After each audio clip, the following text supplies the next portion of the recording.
টোটোতে করে বাড়ি ফেরার পথে মহিলার ব্যাগ ছিনতাই করে চম্পট দিল দুই দুষ্কৃতী। ঘটনাটি ঘটেছে শিলিগুড়ি সংলগ্ন উত্তরকন্যা মোড় এলাকায়।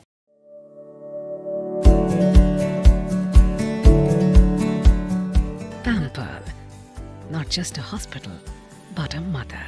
নিউ লাইফ ফার্টিলিটি সেন্টার আধুনিক চিকিৎসা ও বিশেষজ্ঞদের সহায়তায় আপনার স্বপ্ন পূরণ করতে প্রস্তুত। নতুন জীবনের স্বপ্ন সত্যি করতে আজই যোগাযোগ করুন। নতুন জীবনের সূচনা এখানেই। স্থানীয় সূত্র জানা গিয়েছে, গতকাল রাত প্রায় ৯টা নাগাদ শিলিগুড়ি থেকে টোটোতে করে দুই মহিলা ফুলবাড়ির উদ্দেশ্যে ফিরছিলেন। সেই সময় উত্তরকন্যা মোড় এলাকায় একটি বাইকে করে দুই দুষ্কৃতী এসে মহিলার ব্যাগটি ছিনতাই করে পালিয়ে যায়। সঙ্গে সঙ্গে চিৎকার শুরু করেন মহিলা। তার চিৎকারে স্থানীয় কয়েকজন বাসিন্দা ছুটে আসেন, তবে ছিনতাইকারীরা ততক্ষণে পালিয়ে যায়।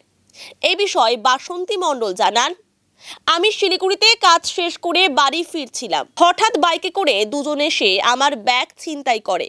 ব্যাগে নগদ কয়েক হাজার টাকা, একটি মোবাইল ফোন ও কিছু গুরুত্বপূর্ণ নথি ছিল। বিষয়টি নিউ জলপাইগুড়ি থানার পুলিশকে জানানো হয়েছে। গোটা ঘটনার তদন্তে পুলিশ। আমি যখনই আসলাম তখনই দুটা ছেলে বাইক নিয়ে একটা চালাচ্ছিল আর একজন পিছন থেকে মানে পাশের দিকে ব্যাগটা টাইনে নিয়ে চলে। আমি এরকম ধরতে ধরতে চিল্লাচ্ছি, মানে ব্যাগ নিয়ে এইদিকেই চলে আসলো। এদিকে থেকে কোথায় ঢুকলো? আমি দুজন ছিল, কালো রঙের গেঞ্জি পরা ছিল পিছনে ছেলেটা, হ্যাঁ প্রথমবার হেলমেট ছিল।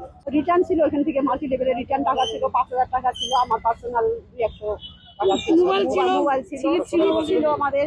জয়েনিং করাবো একটা জয়েনিং রিটার্ন হচ্ছে ৩,০০০ টাকা, ওই জয়েনিং এর টাকাটা ওইখানে ছিল। সব ছিল না, সোনা ছিল না। মোবাইল ছিল কটা?